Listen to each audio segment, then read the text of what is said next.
Story 1.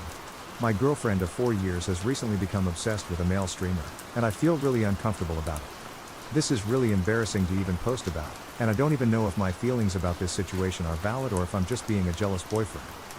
My girlfriend, 26F, and I, 27M, have lived together for 2 years now, and it's great.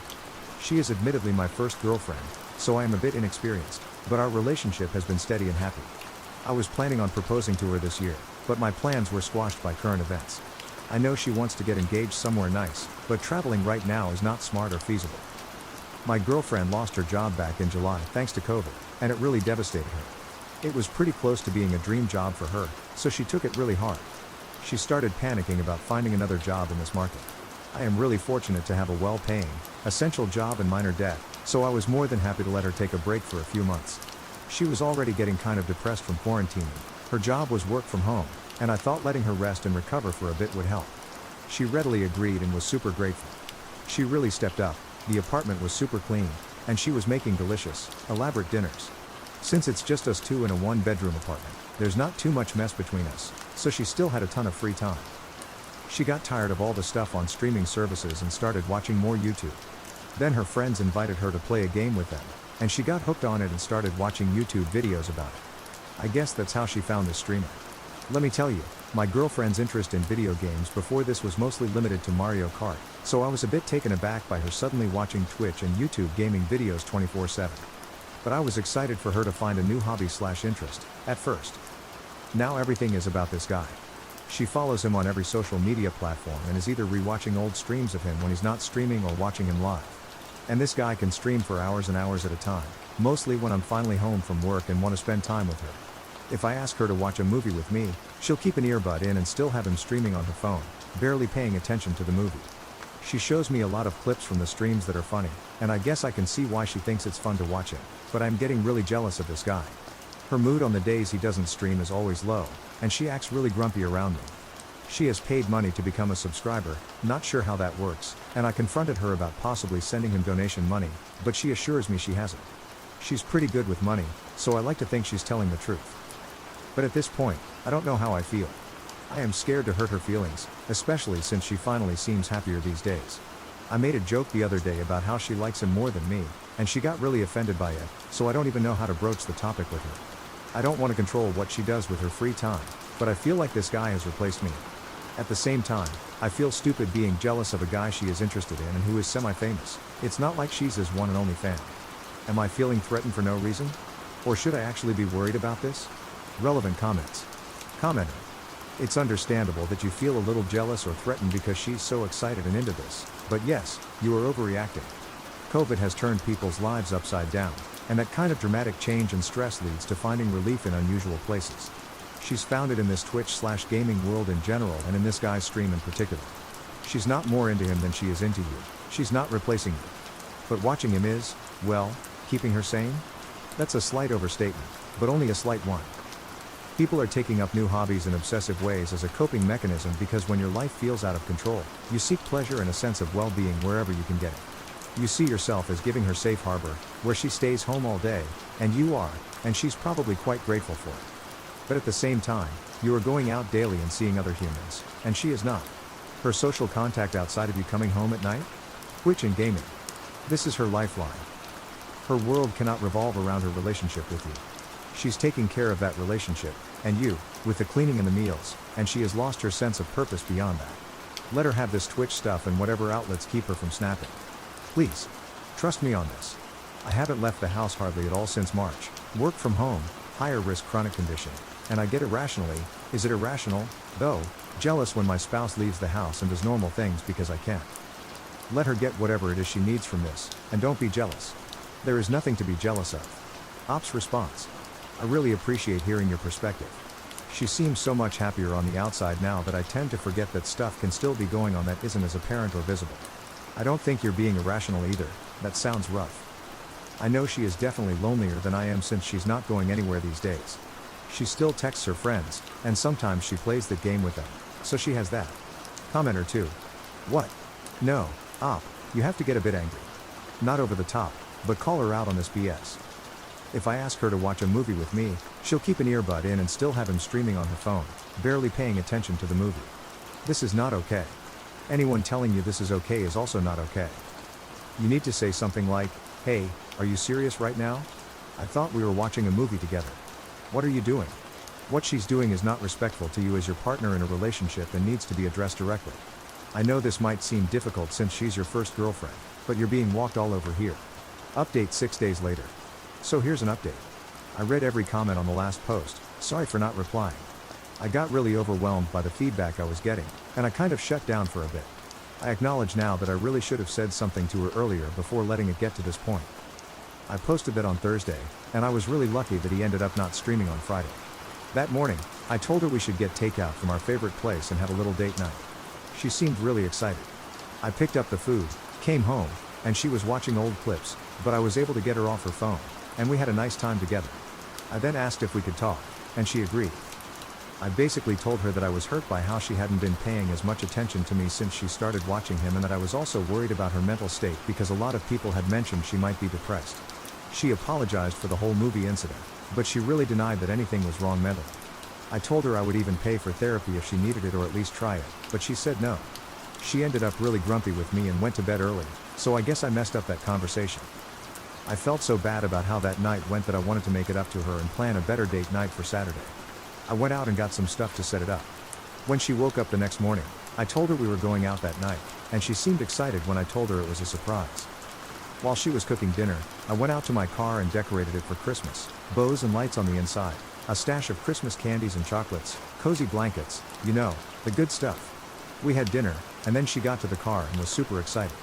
We picked up some hot chocolate, the music was playing, and I had a whole route planned of the best Christmas lights, with a grand finale at the big local drive-through lights. We had a great time for about 30 minutes until a notification popped up on her phone that he was live. Then everything went downhill. She started watching him, and I asked her to please be present with me. She told me this was a really interesting stream idea they were doing, and I started getting really frustrated. She was missing the lights to watch him play Minecraft. I pulled over and told her that either she puts the phone away for the rest of the night, or we are going back home since she didn't want to be present on our date. I told her she could always watch later, the recording would still be there. I did get angry and raised my voice, which I shouldn't have, because she started crying. I felt like a jerk, so I just silently drove us back to our apartment, and she locked herself in our bedroom. I sat on the couch all night, and I came to the conclusion that my feelings had been hurt one too many times. Maybe I didn't give her enough chances, but the pain was overwhelming, and I decided we needed to break up. 4 years, gone just like that. She woke up, and I told her as calmly as I could that I would not be the third wheel in our relationship to a streamer and that she needed professional help. She freaked out, begged me to reconsider. I told her I didn't see the relationship being salvaged at this point, but maybe if she got professional help, found a new job, and stopped watching him so obsessively, it might. She sobbed, threw a bag of her stuff together, and left for her parents' house. Her dad called me screaming, and I tried to explain what happened, but he didn't get it. She texted me saying she'd come get the rest of her stuff after the holidays. So yeah, I guess it's over. Maybe I didn't give her enough chances to fix her behavior, and we might reconnect if she takes what I said to heart, but at the moment, I just can't tolerate it. It sucks that I have to be alone through Christmas now and that I feel like I just lost my first love to a streamer. Thanks so much for all of your advice, and I'm sorry I couldn't apply it better. I wish I had a better update for you all. Relevant comments. Commenter. For future reference, when you plan a date night, keep it a date night. None of this I planned a night for us so I can ruin it by making it about this issue I have. Aside from that, I literally cannot believe she can't put her phone down to be present with you in the moment, especially since you specifically asked her. I know it's hard right now, especially around the holidays, but you deserve a partner who wants to spend quality time with you over some dumb streamer. Most girls would kill for a guy like you. Ops response. Yeah, that was totally my mistake. I was trying so hard to hold back from bringing it up, but I did anyway. I will definitely take your advice to heart. Commenter 2. I still want to know which streamer that was, lol. Ops response. Most people guessed him right in the comments on the last post. I'm just anxious to reveal his name, and I know the dude did nothing wrong, but I'm not his biggest fan at the moment, lol. Commenter 3. Don't worry about revealing who he was, it won't affect his popularity since he literally didn't do anything other than live his life. But who was it? Ops response. Sikuna. Story 2. My boyfriend is driving me insane because he keeps hiding my stuff and then putting it back later, saying I must have just not seen it and that I'm causing unnecessary drama. My boyfriend of 5 months moved in with me 3 weeks ago. He had some problems with his apartment, damp walls, and it needs to be renovated. Since my roommate is currently spending some time abroad, I told him it would be okay if he stayed at my place for 4 to 6 weeks. He'll be able to move back to his own apartment by then. So now we've been living together for 3 weeks, and things started out great. Jealousy had been a bit of a problem between us because we often go out separately, probably once a week, but coming home to the same apartment helped him get over his unjustified jealousy. But there has been one new problem. Now, this may seem petty at first, but I'm really at my wit's end with this one. Ever since he moved in with me, things have started disappearing and then reappearing a day later in the same place they were missing from. I'm talking about documents, small household items, and food. And it's not like losing keys and then finding them again somewhere else. I specifically look for something in a certain place where it isn't, only for it to be there the next day. For example, I like to take a chocolate bar with me to work in the morning, and for that, I normally keep a pack of chocolate bars at home. Shortly after he moved in, I woke up to find all the chocolate was gone. I asked him about it, and he said he didn't know anything about it. I came home only to find the chocolate bars back in the cupboard. I asked him again, and he said he didn't know anything about it. Maybe you just didn't see them in the morning. We're talking about a large pack with about 12 chocolate bars. How could I not see that? At first, I thought it was maybe some strange kind of humor, but he seems angry when I bring it up, and it's really starting to piss me off because, sometimes, the missing items belong to my friends, and I end up unable to return them on time. Other times, they're important documents I need for a specific day. Now, I have absolutely no idea what this is about. I am not crazy, I just don't understand it all. He gets really angry when I talk about it, saying I'm making this up just to cause drama. Why would I do that? I have no idea what's going on. Does anyone have any ideas? Relevant comments. Commenter. He's gaslighting you, you need to run. Ops response. Someone else used that term too. I looked it up on Urban Dictionary, but I'm not sure what it's supposed to mean. And why would someone do that? I mean, what's the goal behind it? Commenter 2. The goal is to make you think you're crazy so that you doubt your own sanity, while he remains in control of the situation and is always right because you are clearly insane. Commenter 3. To expand on this comment, it's a way to manipulate you and increase his control while diminishing yours. It sets the stage for an abusive relationship, manipulating the victim into dependency on the abuser, making them mentally uncertain or unable to leave the relationship, often financially trapped or without the means to escape. You may want to question his motives here. Would someone who cares about you, and who you supposedly care about, want to make you feel insane? What motive would he have for moving your things and then putting them back? Ops response. I don't know, this sounds really messed up. He's a nice guy, and, I don't know how to put it, he's not the most academic guy. This sounds like serious psychological manipulation. Commenter 4. You mean, you think he's a nice guy because his actions, before his most recent ones, have led you to assume so? How long did you know him before you started dating? Do you have a lot of mutual friends? Do you know any of his exes? Does he have a job? Does he stay inside all day? Ops response. I've known him for about 2 months. We met at a mutual friends party. I had just gotten out of another relationship and wasn't interested in dating, but he showered me with very romantic gifts, gestures, and letters, which I hadn't experienced with any of my exes, so we started going on dates about a month after we met. He wanted a relationship very quickly, and at some point, I thought, why not? He works at a gym, but only 6 hours a day, so he's not there all day by himself. He usually leaves the apartment 2 hours after I do and returns 1 to 2 hours before me. Update 9 days later. First of all, thank you all very much for your suggestions, advice, support, and concern. I've received multiple PMs asking if I was okay, and I really appreciate it. So, back to my situation. After reading all your comments and doing some research on gaslighting, I was really freaked out. Plenty of you pointed out other red flags in our relationship. It got me thinking, and more things came to mind that should have worried me a long time ago. Our whole relationship felt pretty rushed from the start. I didn't even want to date, but he showered me with romantic gifts, gestures, date ideas, and texts until I finally gave in. He was pretty upset when I didn't want to say I love you right away, when I didn't want him to meet my family immediately, when I insisted on using a condom, he said you don't trust me, and when I refused to book an expensive vacation with him. He was very jealous and didn't want me to go out without him, even though he went out with his friends all the time. He made me cancel plans to spend time with him and then stood me up. He logged into my Facebook and changed my relationship status one day after we started dating as a surprise. I was actually worried about that at the time but convinced myself he was just bad at making surprises. As one commenter pointed out, all the things that had gone missing were somehow connected to me leaving the house or meeting friends and family, a gift for my friend, the key to my parents' house, a borrowed USB stick, documents for an application for a semester abroad, which we had a huge fight about because he didn't want me to go, etc. After reading about gaslighting, I ordered a nanny cam. Unfortunately, the delivery took 4 days, but after just 1 day, I already knew I couldn't be with him any longer. I wanted him out of the apartment as soon as possible and with as little drama as possible. I told him that my roommate had gotten a really interesting job offer and would be cutting her vacation short to come home in a week, so he had to move out. He was pretty angry, but I told him there was nothing I could do. I also told him, as some of you suggested, that his landlord had to find him a place to stay and that he should call him. The next day, he told me he had talked to his landlord and could move back into his own flat the following weekend. The renovations hadn't taken as long as planned. At this point, I doubt the apartment ever had damp walls to begin with, but who knows? That evening, he asked if I wanted to move in with him because it works so well and you don't like your roommate anyway. I never even said that. I told him sure, I would move in with him in June. He was pretty excited about it. While waiting for the nanny cam to arrive, there was one more incident where something went missing, a book I had ordered for my dad on Amazon and planned to bring him the next day, or at least, that's what I told my boyfriend. Of course, by morning, the book was gone.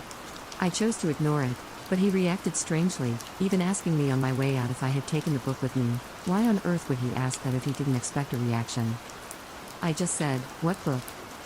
"The book you wanted to bring your dad." "I don't know what you're talking about." That evening, the book was back on my desk, of course, and I ignored it again.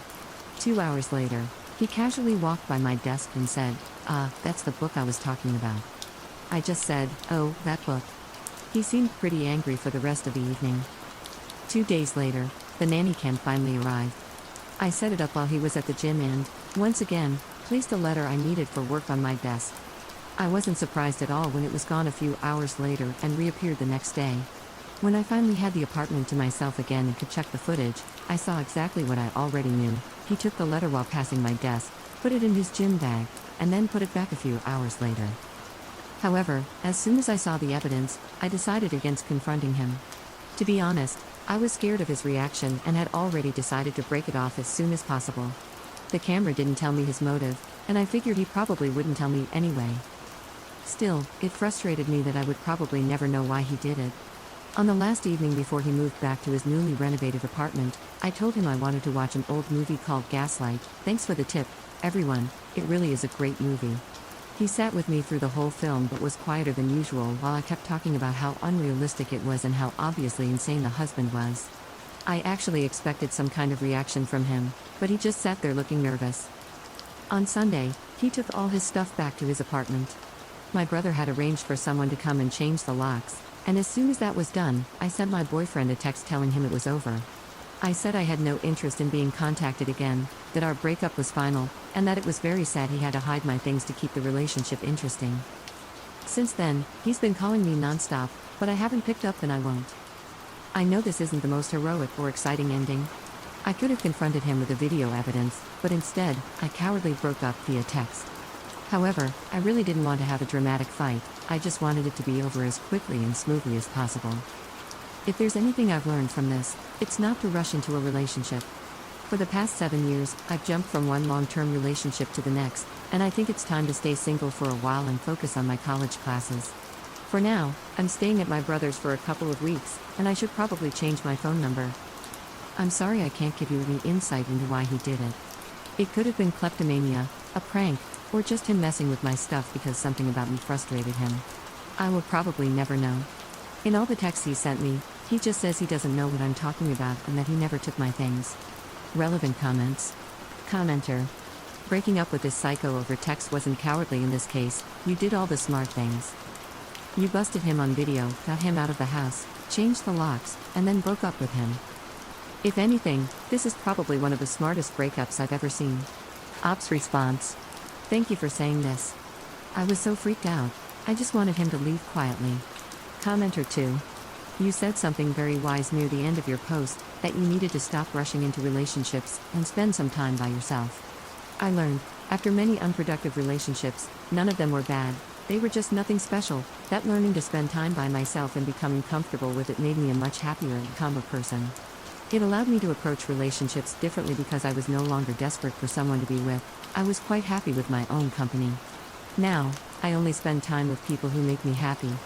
I have no interest in friendships or romantic relationships that are stressful. Ops response. Exactly. I had a long talk with my brother and his wife, and they reluctantly told me that most, if not all, of my ex-boyfriends were some kind of douches and that they always had the feeling they held me back. So, I guess it's really for the best to focus on myself for a while. Second update 2 months later. Final update. I'll try to keep it short this time. Unfortunately, my last update was locked, so I couldn't reply to every comment I would have liked to. In the past few weeks, I've gotten some messages asking if I'm okay/still alive, so I thought I'd write one more update. I'd love to give you an overall happy update, but unfortunately, the breakup didn't go as smoothly as I first thought it would. I never picked up when my ex called me and never responded to any of his countless messages, but I read most of them. There was a certain shift in his messages after about 4 days when he suddenly went from this, "I love you and miss you so much. I don't know what you think I have done, but I can assure you I didn't do anything wrong. Whoever told you that is a liar. Please give me another chance." To this, "You're such a whiny beach, no wonder you can't hold a relationship with anyone. I hate you, and there's no second chance for us, no matter how much you wish for that. For your own sake, pray to never run into me again." I blocked his number later that same week but had an overall bad feeling when some strange things started happening. Some friends of mine called to ask if I was okay, and they were all under the impression that I had broken up with him because I wanted to concentrate on my mental health. Twice, I arrived at work to find everyone surprised to see me because someone had called to say I wasn't feeling well enough to come in. When I asked who it was, they said he had claimed to be my doctor. Also, my ex wrote to my mom on Facebook. They had never actually met in person, pretending to be a concerned friend asking about my well-being after my latest breakdown. It was very easy to clear some of that up, especially with my family, but it was harder to do so at work. After 3 weeks at my brother's, I decided to move back into my own apartment, which turned out to be a bad idea. On the second evening, I saw my ex in front of the building, and then I saw him at least every other day, standing on the other side of the street, just watching. After about a week, someone started ringing the bell at 3 a.m. for 5 nights straight. On 3 occasions, I came home to find a small piece of paper in front of my door with a flame drawn on it. It creeped me out so much that he somehow managed to get into the building. I grew more and more afraid to leave the apartment and finally decided to move back in with my brother and his family. My friend, whom I shared the apartment with and who is currently abroad, didn't take the whole situation well. She was furious when she heard that I changed the locks without telling her, and even more furious when I told her I'd be moving out because that wasn't what we had initially agreed upon. However, I just can't go back there. In hindsight, though, I probably should have involved her more in the process. I did ask her parents if it was okay to change the lock since it's their apartment, but I didn't speak to her about it. I feel really crappy about letting him stay in her apartment in the first place. I also went to the police to get a restraining order. I was surprised by how hard it is to get one. I needed not only evidence of him harassing me but also evidence that he was threatening my safety. However, after long hours and much patience from my sister-in-law, I finally got one. The bright side is that I got approved for my semester abroad, which starts in October. To avoid burdening my brother any longer, I will be leaving in August and maybe traveling around a bit. I'm already in a Facebook group with all the other exchange students who will be there next semester, and I think I certainly won't be alone. When I come back, I'll be looking for a small apartment on my own. I can't thank you all enough for opening my eyes after my first post here. I actually had no idea what was going on, even though I had a feeling that something was off. You guys saved me from a very abusive relationship, and every day, I'm grateful I got out of it soon enough. Story 3.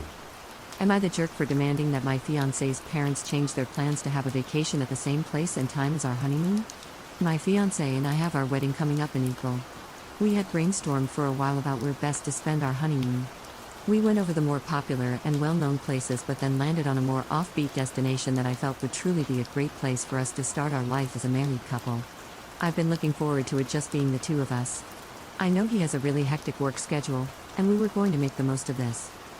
A couple of days ago, he told me that his parents had been impressed by how excited I was about it and were planning on going there for a vacation too, largely overlapping with our dates. They're staying at the same hotel as us. I was livid. They can go any other time, why now? He said he had suggested that, But his mom said they had taken time off for the wedding too, and it worked well into their plans. Also, since we're going to be nearby, it would allow them to maybe see us a few times before we leave. I was almost in tears, I was so angry. He tried to reassure me, saying they had promised it would be 2 separate trips and that they wouldn't be inserting themselves into our honeymoon. They want us to enjoy it, and they'd be doing their own thing.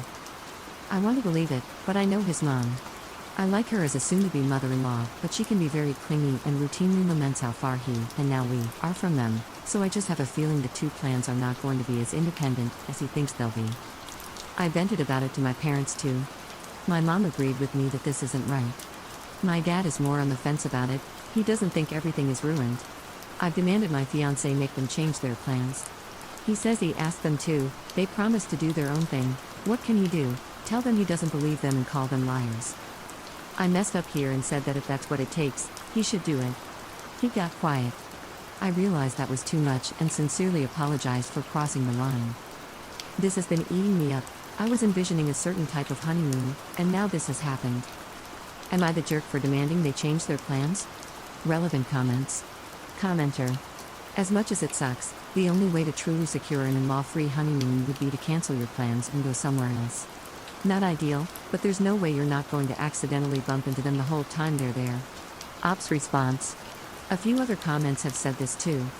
I truly appreciate what you're saying, and I know I'm overreacting here, but this makes me want to bawl my eyes out. Commenter 2. I would personally change the hotel, the dates, or both, or stay at a different hotel during the dates they'll be there. Also, a no cell phone policy, so they can't get a hold of you. But to be honest, this is a husband problem, not an in-law problem. He should have shut her down point blank at the mere suggestion of going to your honeymoon destination at the same time. Ops response. Dates can't really be changed. I'd be okay with that, but I know it wouldn't work for him. He had to move around some work stuff for us to finally settle on these dates. A different hotel could work, but this is a coastal area, and I really wanted one close to the beach. I'll start looking for other options, though. This hotel also had really good reviews. And since it's not a huge city or anything, if people want to meet, it's not too inconvenient, which sucks because what if they decide they do want to meet? And what if we meet on the beach? I'd have to change what I planned on wearing too. I'm just really hoping they change their plans because, quite honestly, if I'm the one who has to change mine, I might not end up being a good daughter-in-law. Commenter 3. Why do you have to change what you're wearing? It's your honeymoon. If they have a problem with what you're wearing, remind them. A. This is your honeymoon. B. They said they would do their own thing, so they should go do that. C. It's your freaking honeymoon. Ops response. There were a couple of bikinis that I had bought for the beach that would definitely be considered tacky to wear in front of in-laws. I thought about this more. I was heartened by the response here because I thought I was the one being over the top about it, but I can see that most people agree that what they're doing isn't right. I really don't want to change plans. I'm going to see him after work and stress how important it is to me that they not come. I'm going to talk about them respectfully but be firm because last time, I feel I went a little over the line, which derailed our conversation. Update 2 days later. Hi, thank you for the advice in the original post. I've thought about this more. I was heartened by the response here because I thought I was the one being over the top about this, but I saw that most people agree that what they're doing isn't right. I really didn't want to change plans, so I planned to talk to him again, speaking respectfully about his parents but firmly, because last time, I had gone over the line a bit, which had derailed our conversation. We met yesterday after work, and I raised the issue with him again. I said that he knows how much I've been looking forward to our honeymoon, that I only plan on having it once, and that his parents being there would ruin it for both of us. I also said that I didn't want to change anything about it, not the hotel or the destination, because it just wasn't fair. He said he doesn't like that they're coming either, but they've given their word that they won't interfere. But to me, it's not about believing them, it's about the fact that the honeymoon I had in mind would be ruined with them around. I told him this wasn't just a trivial annoyance for me, it was actually making me unhappy, and I needed him to do something about it. He said he'd handle it. Well, first, he told me that, knowing his parents, especially his mom, she was going to feel slighted by us. We're going to be living a 3-hour flight away from them, so it's not like we'll see them too often, but he said he just wanted me to know that would happen. I said I was fine with that, probably could have been more tactful, but he found it amusing. He said he'd handle it, so I waited. Last night, he told me his parents were canceling their plan. I asked him how it went, and he said it went fine. They said it would be two separate plans, but he told them their plan was becoming a problem and asked them to change it because it would mean a lot to him. So they did. They hadn't booked tickets yet, but they're looking into either getting a refund on their hotel reservations or, as my fiancé suggested, delaying the trip to some time in the future. I told him I was sorry that he'd been put in this position, but I was so happy about it. I even started tearing up. This had been weighing on me so heavily, and I was so glad things were back to how I had envisioned them. I also know the stress of the wedding and work has been weighing on him too, and I didn't like adding this extra stress onto him. He said it was a very short and simple conversation with his parents. I had thought there'd be a big argument since they hadn't been swayed previously. My parents were also really happy for me. My dad thinks it wouldn't hurt to call my mother-in-law and apologize, not in an "I'm sorry I did this" way, but more of an "I'm sorry this happened" way. My mom thinks there's no need. My fiancé thinks it's up to me. I'm really glad I came here and found out I wasn't overreacting, otherwise, I wouldn't have had the confidence to ask for my honeymoon back. Thank you, everyone. Second update 2 days later. There won't be any apologies. His parents asked for pictures from us during our honeymoon, but I'm not sending crap. His mom complained about me to my mom, saying that I wasn't making an effort to become part of the family, that I was hostile, and that I didn't understand the importance of relationships. My mom stood up for me and said I have no duty to anyone except my soon-to-be husband. I take back whatever I might have said about generally liking my soon-to-be mother-in-law. I'm done. They've canceled their vacation, which is what I wanted. I'll smile for the family pictures at the wedding, and once we fly out, I'm done with her. Relevant comments. Commenter. I don't think you should apologize either, but why did you react that way when they simply asked for a picture? They canceled like you wanted, rightfully so, and kept their distance. So why are you getting so combative? Ops response. Because she complained to my mom a few hours ago about how she knew I must have been the one who had a problem with their plan, how I was being hostile and didn't understand the importance of relationships, and how I wasn't trying to become a part of the family. This is after I've been extending goodwill and respect every step of the way. Editor's note. Op made a post in r/just-no-mill 1 day later, confirming that she's going no contact with her mother-in-law and asking about how low/no contact relationships work. Here is the one comment she replied to. Commenter. I read your post, and I was horrified. Well done on setting boundaries. The issue you're going to have is if your partner doesn't respect your wishes to go no contact and if your mother-in-law is able to manipulate him into doing what she wants. What does your partner say about going no contact? Op's response. After she talked badly about me to my mom, I spoke to my fiancé and told him I was done with her. He agreed that what she did was uncalled for. He said he was okay with me going no contact for now, at least until her attitude toward me changes. But I don't know how he feels about going no contact himself because, honestly, I didn't ask him. He's her son, and I figured asking him to go no contact too might be asking too much of him. Story 4. My newly hired co-worker is the owner's daughter and thinks I'm not pretty enough to deserve the help I receive at work. I'm handicapped and missing both my legs. Throwaway because my brother thinks I'm a jerk here, and I don't need him chiming in. I'm not asking if I am. I, 25F, work in an office. The front of the office is for client parking only, so it doesn't get overcrowded. The back of the office has our employee parking. The front has 3 handicap parking spots, but the back has none. Technically, it meets whatever requirements it has too. I lost both of my legs from the knees down in a terrible accident as a teen. I had to relearn how to walk, deal with constant pain, and can't go long distances. Carrying anything heavy is also a big challenge. I've made it work with my prosthetics and occasionally use a wheelchair if my stumps really ache. That said, I never wear skirts or shorts. I don't like the stares, the questions, or the unsolicited advice. When I started working at my job, I asked if I would be parking out front, but my office instead gave me a reserved parking spot next to the back door. They even hung a little sign marking it as reserved. After working there for a while, I suggested to management that they add a handicap spot or 2 in the back, but they declined, saying there wasn't a need for it because I had my reserved spot. I figured they would reserve another spot for anyone else who needed it, just like they had a temporary reservation area for any pregnant coworkers. Last week was rough. One of my legs had splintered, it's the best word I have to describe it, after a bit of a fumble on my part. So I had no choice but to use the wheelchair until I could get my replacement. Since I dislike being legless, it makes me very self-conscious. I still wore my prosthetics. I pulled into the back parking lot to see my spot taken by a pretty little car. I'm a sucker for green. The front parking was also full, so all that was left was the parking in the way back. Instead, I just turned around, pulled into the front client parking area, parked, hung up my placard, and went inside. I immediately found my boss and explained about my leg, the parking situation, and what I had done. He wasn't pleased that someone had taken my spot and told me to just get to work while he looked into it. Around lunchtime, he found me and explained that it was the owner's kid. She had just started working here and didn't know about the parking. He said she wouldn't be parked there again tomorrow. Cool, just a newbie and a mix-up. The next day rolls around, and that pretty little car is back where it doesn't belong. I do the same thing as the day before, and my boss looks frustrated. He heads off to have a chat. At some point, my boss comes back to me with a stack of paperwork. He tells me that the new girl is kicking up a fuss about the parking spot and trying to threaten him because, you know who my dad is, right? So he's done with it. Instead of taking it up the ladder and fighting against her to get the boss man to see reason, he's submitting paperwork to HR about the lack of handicap parking in the back. Since I started working here, HR and our accessibility department have changed hands, and he knows there are a few people there who are very accommodating. I filled out the paperwork, and he took it from there. For the rest of the week, I had to park in the front, and everyone was getting annoyed with it for one reason or another, either complaining about special treatment for me or getting angry at the new girl for kicking out someone who actually needed the parking spot. A lot of people started giving her the cold shoulder, and she couldn't understand why. More people have been checking on me and offering to help carry things. She saw this and decided that I'm not pretty enough for that kind of attention and that I'm unprofessional.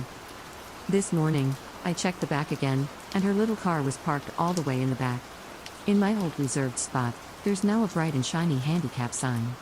I rolled in to hear her loudly complaining to the front-end staff, demanding they set a time for her to meet with her daddy today because she can't be bothered to walk across a parking lot on perfectly healthy legs, judging by her skirt and heels. I would trade our legs in an instant so she could keep the damn parking spot. Sorry, I guess I needed to vent a little. And I'm worried about what she might say to her daddy and how it will affect me. Relevant comments. Commenter. Someone can correct me if I'm wrong, but aren't businesses required to have at least one handicapped spot? Anyways, screw your brother for saying you're the jerk. If anyone is, it's the owner's kid and your brother. Commenter 2. The last time I checked, you needed one handicap accessible spot for every 25 parking spots. So if you have 100 spots, 4 must be handicap accessible. If you have 76 spots, 4 must be handicap accessible. Update 1 day later. I appreciated the kind words about my annoying little rant yesterday. My brother can be pretty hard to deal with, as he has a very difficult time understanding others. Maybe he didn't get enough hugs as a kid, who knows? I know not a lot of people are looking for an update, but it felt nice to have a few people on my side. That said, nothing really happened yesterday. It wasn't until I was home from work that things started to pick up. My boss called after hours, he never does this, and strongly suggested that I wear a skirt to work tomorrow and then leave early for an appointment, with time off that he had approved. When pressed, he said he really couldn't go into details because my reactions would reveal too much. I asked if there was any way to get out of wearing the skirt, and he suggested bringing a blanket to drape over my legs. My boss has never asked me for anything like this before, but I had the feeling it was to drive home a point. So, against my own feelings, I wore the skirt and went into work today. I placed the blanket over my legs in my office and worked until I was called in for a surprise meeting with my boss, the owner, and HR. My boss gave me a pointed look at my legs before we entered the meeting, so I put the blanket on the back of my wheelchair. The owner looked absolutely annoyed to be there, borderline angry, and stood up to say something but seemed to freeze. I could hear his teeth click as he shut his mouth. He went to stare out the window while we, HR, my boss, and I, discussed his daughter's actions and words. Apparently, a few people had submitted complaints about her on my behalf. The owner asked only one question the entire time: "How long have you been? Well, when did you lose your legs?" I answered and offered proof, but my boss said it was already on file for my accommodations and could be checked there. The owner stormed out after that. HR thanked me for my time and sent me back to my office. By noon, I was leaving, and the owner's daughter was packing up her space, crying while her father stood over her with the darkest expression I had ever seen on him. He frustrates easily but hardly ever yells. I can count on one hand how many times he has. He was shouting at her the entire time she packed. I just rolled by as quietly as I could because I didn't want to get sucked in. My boss texted me that the owner had approved me to work from home as needed and that I would be getting a pay raise outside of the usual annual raise and bonuses. He also said that the owner would be making his daughter apologize. This turned out better than I had thought it would. Thank you, everyone, for listening. Relevant comments. Commenter. I couldn't understand why the daughter still kicked up a fuss when Op showed up in a wheelchair. Did the entitled brat think that Op just had a wheelchair sitting around because she spent her free time panhandling? And how did Op get a handicap placard? Apparently, the brat thought Op was faking it until she proved she'd lost her legs. I hope the brat finally learned a lesson. Commenter 2. She's probably one of those people who believes that if a wheelchair user is ever capable of walking, they don't actually need the wheelchair and aren't really disabled. Commenter 3. I mean, he probably believed whatever his little angel was telling him at first. Judging by his asking how long it had been since Op lost their legs, she probably spun a tale about someone taking advantage of her or bullying her because she's new or some nonsense. He even put his neck on the line a bit with that meeting. Once he realized how close he was to making a serious mistake because his daughter was a spoiled brat, he handled it. Maybe a little overboard since he was yelling in the office, but that could very well be the first tough parenting she's ever received. Honestly, massive win for Op to have coworkers supporting and standing up for her, even against the big boss's daughter. Story 5. My husband kept it a secret from me that he used to hook up with his best friend multiple times in the past. Now I'm begging him to cut contact, but he's refusing and calling me crazy. I feel like I'm going crazy, and I need a fresh perspective before taking the next step. I discovered that my husband, 37M, and his best friend, 36F, had a sexual relationship that lasted throughout their high school years and multiple relationships. Apparently, it was a known secret in their circle of friends. Let me start from the beginning. I met my husband during the last year of college. He comes from a very small town and has had the same group of friends since elementary school. I used to find it endearing, but now, I feel sick. His best friend used to be his deskmate in kindergarten. He used to talk about her a lot before I met her, mostly fun anecdotes and childhood memories. Honestly, I was a bit jealous at the beginning. He had all these memories and shared friends with her. He even had a special nickname for her, Pokey. I let go of my worries when I met her. Pokey was not like the horrible female best friend in the movies. She was always supportive and sweet. She's a cake designer, and she gifted us our wedding cake and made a beautiful speech. Still, there was a part of me that always felt a bit uneasy. My husband and I never really talked about past relationships, mostly because I didn't want to focus on the past, but in general, from what he let slip, he was a bit of a jerk as a teenager. In particular, his friends sometimes talk about how it's incredible their group survived the summer of madness. I always assumed that some kind of high school drama happened and that was it, until I discovered what it was really about. I was out with one of my husband's friends' wives, Gertrude. Gertrude told me that she admired me for being so secure in my marriage even with the one that got away in the picture. I was confused. I told her that I didn't understand what she was talking about, and then she said, "Oh, I thought you knew about Pokey and Maurice, my husband." I think I died a little hearing that. She proceeded to tell me how they basically hooked up throughout their high school years. How Pokey was my husband's first everything and how they cheated on every single boyfriend and girlfriend they had during that period with each other. The famous summer of madness was the last summer of high school. Apparently, the whole group was fighting because some were done with their behavior while others kept covering for them. What's worse is that it all ended because Pokey put a stop to it. She chose a college kilometers away from their hometown and stopped talking to my husband for a whole year. After the revelation, I confronted Pokey. I shouldn't have, but I was so angry and humiliated. I don't want her near me or my husband. I keep thinking about how they shared everything, about how not even our intimacy is truly ours. It drives me insane. She obviously told my husband, and we've been fighting since then. He keeps telling me over and over that there's nothing between him and Pokey. In his opinion, I'm overreacting to something that happened almost 20 years ago and has been closed and dead. But I feel like I can never trust the two of them together. Am I wrong? Relevant comments. Commenter. What happened when you confronted Pokey? Why didn't you confront your husband first? Whose idea was the wedding speech? Op's response. She was surprised but calm, which made me even more mad. She told me she thought my husband had told me about it and that it was not her place to talk about it. Then she told me to talk to my husband, but that unless he told her to stay low contact, she would not do anything. She was his best man, so yeah. Commenter 2. How long into the relationship did you meet Pokey? Was that a sexual nickname? Op's response. No, it's something from their childhood. Only Maurice and her father call her that. I met her after a couple of months with the other friends. Commenter 3. Did Maurice and Pokey date in the past? Op's response. They never dated, according to Gertrude, but also, my husband was pretty toxic in the whole situation. All I hear from him are excuses, some are even valid, but I feel like it just makes the situation worse. He calls me honey most of the time. I used to think the whole pokey thing was cute and wholesome. Now I feel a bit foolish. Commenter 4. How did your husband react to your request to cut contact/go low contact with Pokey? How do they interact with each other when they're out with friends? Ops response. Maurice told me not to make him choose, that he barely remembers a time when he didn't have her in his life. That it should not come to this. The thing is, their group of friends is very, very close. I was not used to that. Pokey works at a bakery, and everyone, Maurice too, goes there for breakfast and lunch breaks.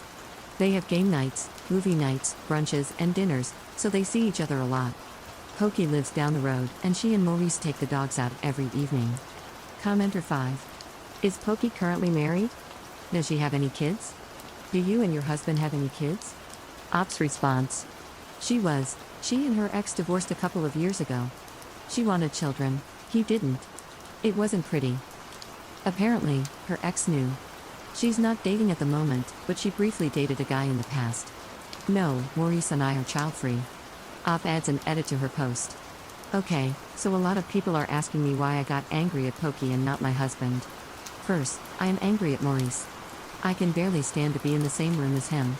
Second, I feel childish, but I am jealous of her. I didn't grow up like Maurice. I barely remember the people I went to middle school with. To me, friends are something different. He had this girl who knew every single thing about him, who shared adventures, Christmases, birthdays, family, and friends. It was a lot. I knew she was important to him, so I tried my best. I thought that at least I had his love first. Turns out she had that too. I was mad. Was it right? No, but in that moment, she was the focus of my rage. It drives me insane. Why can't he just say that he was in love with her? It's plain as day that she was his first love. But no, I don't get it and am delusional, they were kids and confused, etc. Screw that, what's confusing about ditching your friends and your girlfriend for a summer just to hook up with your best friend? Gertrude told me about the castle of lies he spun around that poor girl. I feel sick thinking about it. Update 2 days later. Hi guys, first of all, thank you for all the responses, messages, and support I've received. Currently, I feel like I don't really have friends I can trust, but at least I can get some validation from you. There's a link to the previous post if you need it. So, I have a small update, and things don't look good. I had a pretty big fight with my husband last night. He went to his usual Friday game night. Some of you asked me about that. He and his friends have 2 types of game nights. One is normally on Friday, as most of them don't work during the weekend. It's a group thing, and they play some kind of D&D. It's usually hosted by Andrew, 37M, who is the master of the campaign. Then, there are sporadic game nights where some of them play video games and chat. In that case, the number of people varies. As I said, last night Maurice went to play D&D. I asked if Pokey would be there. He was annoyed and told me yes. I asked if he had seen her these days. He told me that he went to get coffee with some of the guys and that on Thursday, he went to grab lunch. I was pissed, so I raised my voice and asked why he couldn't stay away from her, at least for now. He told me, and I quote, "I can, but I'm not going to cater to your tantrum." I didn't do anything, so I'm not going to act like I'm guilty of something. I reiterated that I don't want her in our life now that I know, and he asked me what I wanted him to do. It's a small town, and we are neighbors. All of my friends are her friends. Unless we move, we're going to have contact. So I told him that maybe we should move. Maybe we should start over in a place where I can trust people. He told me I'm insane, that he's not going to sell his grandma's house, one he loves, and move somewhere away from his family and friends just because I feel insecure, and that I need to grow the F up. I stormed into our room, and he went to his friends. When he came back, he started gaming on the PS instead of coming to bed. I could hear him talking, so I went to the living room. I asked him who he was playing with. I kid you not, he was playing COD and chatting with Pokey and Andrew. He had just been with her a couple of hours before. I asked him to come to bed. He told me he had to finish the game and that he needed to vent his frustration. I'm not proud of myself, but I raised my voice again and said something like, "Can you even breathe without seeing her for 10 minutes?" He didn't even look at me. He just said, "If you're gonna make a scene, tell me now so I can turn off the mic." I slept in the guest room. This morning, Joachim, the friend who works in my office, came and talked to me. Apparently, Maurice told them everything on Friday. He was venting. He told me that Gertrude thrives on drama and that's why she opened that can of worms. He assured me that there's nothing between Pokey and Maurice and that this situation will become an issue only if I make it one. I asked him what he meant, and he told me, "You married him. You know how he is. Maurice is emotionally dependent on Pokey or whatever. If she killed someone, he would dig a hole and help her hide the body. If you want this marriage to work, just learn to coexist." I asked him if he thinks Maurice still loves Pokey. He told me that maybe I should ask my husband because he doesn't know. At this point, I just can't let this go. I feel like a crazy, paranoid woman, but I just can't let this go. I asked Gertrude out for lunch on Wednesday. I begged her to tell me everything she knows because I need to know. Still, I'm scared of what I'll learn. Second update 10 days later. Hello, everyone. Thank you for the messages and the chats many of you sent me. Thank you for checking on me. I'm sorry I didn't reply sooner and for updating so late, but I needed time to think and sort myself out. Some of you pointed out how I was spiraling, acting kind of crazy. You were right, I was. It was hard to admit that I was doing as much damage as Maurice in the situation, and it was even harder to realize that maybe our marriage has more issues than I thought. I'll start by saying that I never went to that lunch. After our fight that Friday night, my husband spent Saturday at his mother's house. She lives 30 minutes from us with her new husband. He stayed there the whole day, and I discovered from his Instagram story that he took his two step siblings to a laser game and then to dinner. He also took them to Poke Bakery for dessert. I was livid but resigned at this point. He had clearly said that he didn't care about my discomfort, so it's not like I was expecting much. I ignored him when he came back later that evening. I just didn't want to fight again. He came to me and said we should talk. When I didn't respond, he told me that he was sorry for being a jerk the day before, that he had started to sound like his father and hated it, and that the last thing he wanted was for our marriage to be like his parents. I told him that he dismissed my feelings and that by still going to Pokey, he continued to do so, making me feel completely disrespected. I tried to explain as calmly as I could how hurt I was to know, 1, about their past from someone else, and 2, that everyone around me knew and never told me anything until now. I explained that I felt like a stranger because our friends suddenly reminded me that they were his friends with their behavior and that I felt like I couldn't trust anyone around me because no one had told me the truth. Then I asked him point blank if he still loved Pokey and why he kept everything a secret. And that's when he told me the truth. And oh boy, was I not ready. Maurice basically confessed that he had loved Pokey like crazy, like let's elope even if we're 16 and stupid level of crazy, but his parents were divorcing at the time, and it was incredibly ugly and violent. So his teenage mind decided that love was dangerous, that having a relationship meant losing the people you love. Ergo, never have a relationship with someone important to you. In his case, Pokey. He admitted that it was stupid but said, I was not exactly the smartest kid. He couldn't stay away, but he also couldn't bear to lose her if an eventual relationship imploded, so they stayed in this limbo, until the summer of madness. Pokey was already pretty tired of the situation, but then she discovered that she was pregnant. It was Maurice's because, at the time, she was single, and as stupid teenagers, they weren't using protection. I was already shocked as it was, but hearing my child-free husband say that he had wanted that baby the moment Pokey showed up in his room with a positive pregnancy test left me speechless. So I asked what happened. And he told me that 2 weeks after finding out, she lost the baby. They were still trying to figure out how to tell their families when it happened. She got appendicitis, and somehow, it caused inflammation in her tubes, leading to the pregnancy loss. He told me that his worst memory is calling Pokey's mom and his mom from the hospital while hearing Pokey's cries from behind the door of her room. Maurice also told me that that was pretty much the moment he became child-free. He said, I never want to hear someone I love cry like that ever again. Also, because of that pregnancy loss, it has become impossible for Pokey to have children without planning and medical help. That's why her divorce was so brutal. Most of their friends don't know, they still think she just had appendicitis. Maurice told me that after what happened, she ran off to university, avoiding him and pretty much the whole town for a year. He told me how confused and lonely he felt and how much he missed her, not the girl he loved but his best friend, the one who knew me better than myself, and that I could always count on. So when she reached out after Maurice's grandma died, he pretty much promised her that they would never put themselves in a situation like that again. That they would be just friends and nothing more. And that's what they have been. He told me that he'll always love her, but whatever they had is done. He married me, he loves me, and that's what should matter. When I asked him if he was willing to see Pokey less and have a different kind of friendship for my sake, He told me that while he loves me, he values his friends enough not to cut them off. He told me that after 13 years together, I should know this about him. So I told him that after 13 years, I should matter enough. I packed a bag and told him I was going to visit my parents because I needed time. And that's where we are. I took some time off work, and I'm still at my parents' house. It was a lot, and I still don't know how to feel. I'm mostly empty. Relevant comments. Commenter. You know what, maybe it's fine that I'm still single. May this kind of love never find me. Story 6. My grandma-in-law hates me and my sister because she never wanted her daughter to marry my father, so she asked me what I wanted for Christmas and then humiliated me in front of the entire family during gift openings. I, 25F, will try to make this as short and sweet as possible.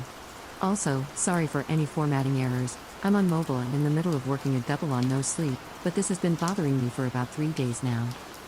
At the onset of the pandemic, my husband, 26M, and I wound up unemployed and had to move in with my parents.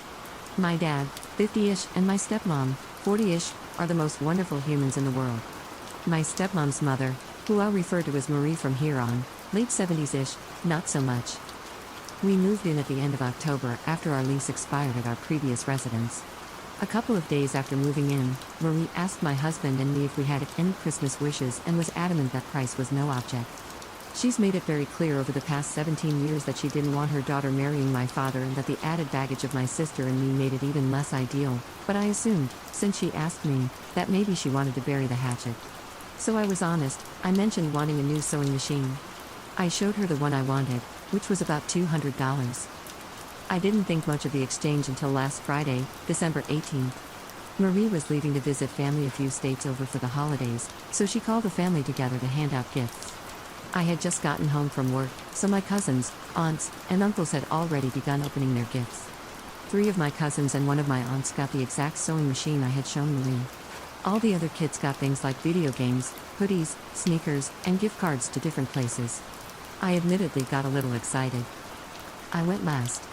Marie handed me my gift, I opened it, and it was a sewing machine box, but instead of a sewing machine inside, it was filled with new towels.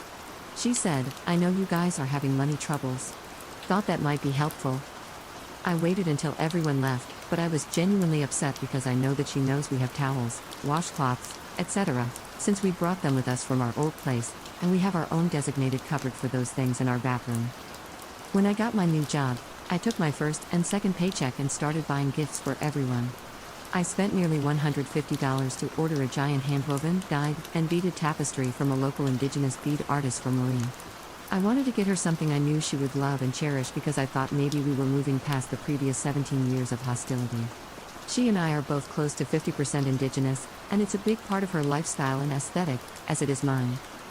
I genuinely don't know at this point if she was trying to be malicious, but I feel she was, having me open it in front of everyone, and I felt absolutely humiliated.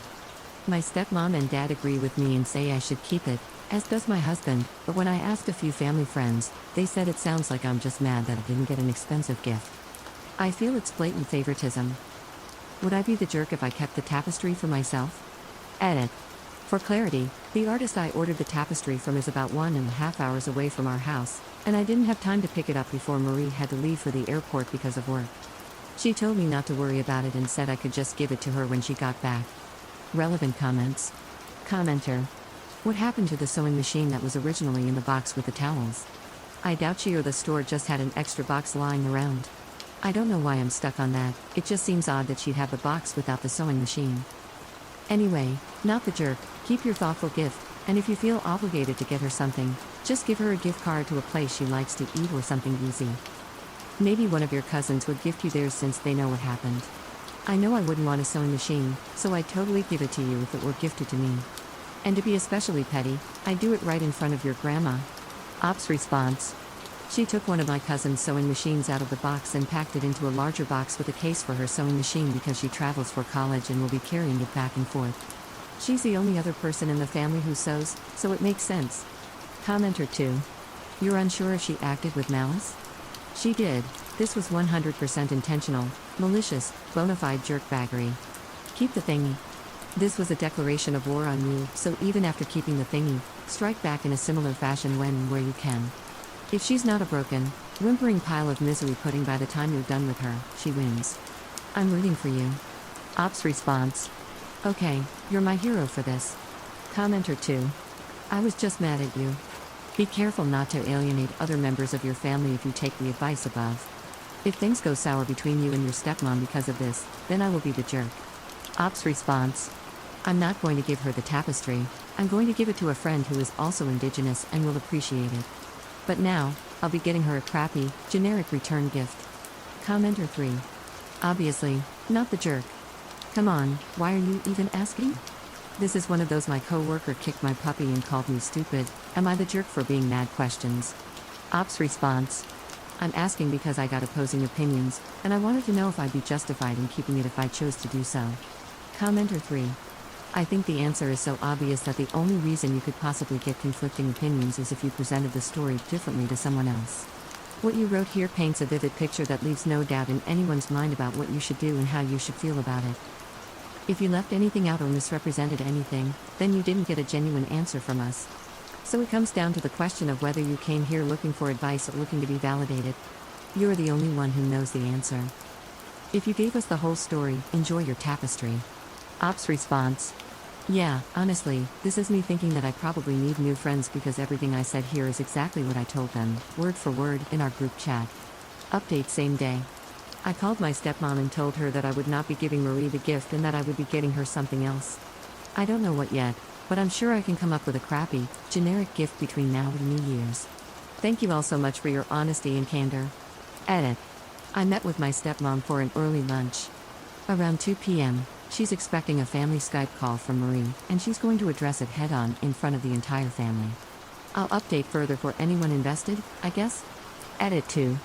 Final update. My stepmom started off by saying that she wanted everyone to hush because she had something she wanted to discuss. She went on about how Marie has always been kind and generous, but this year, she was untoward and mean in a very aggressive way. Then she had me tell everyone what she did. Marie kept trying to get my uncle to end the call, but he refused. My stepmom had let him know beforehand that this was going to happen and that he was not to cut the call. I told everyone what happened, as well as some other things she's done over the years, especially around the holidays. Marie was mortified. I showed her the tapestry and explained the thought process behind it being my gift for her, how much I had hoped that her seemingly going out of her way to get me a gift was finally a chance for us to bridge the gap between us and have a relationship. Then I informed her that I would be gifting the tapestry to someone else who actually deserved my kindness. I told her she could expect to find her gift in her room when she returned home and that I don't care whether she apologizes or not because the damage is done. My sister and I did nothing to deserve the treatment we've been given, and I have no desire to be anything more than cordial with her from this point on, whether we live in the same house or not. I've decided to just buy her some cheap scented candles and call it a day. My younger cousins decided they do not want their sewing machines, as did my aunt. They all decided they're going to give me one of them and try to get refunds on the other two, and we're all going to do some sort of spa day together. My stepmom took over again after that because I got emotional, and she laid into Marie for making a public spectacle of her trickery. Words were exchanged between them, but my stepmom held fast. We ended the call shortly after.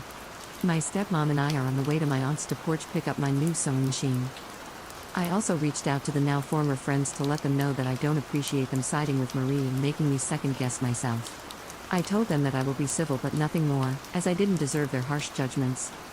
The tapestry has been packed up nicely and will be shipped to one of my absolute best friends tomorrow so that he can love and appreciate it because it's beautiful and deserves to be cherished. Thank you to each and every one of you for your honesty and your words, kind and harsh alike. This has really made the holiday so much better for me and has, oddly, brought my parents and me even closer. Bless you, happy holidays, I love you all.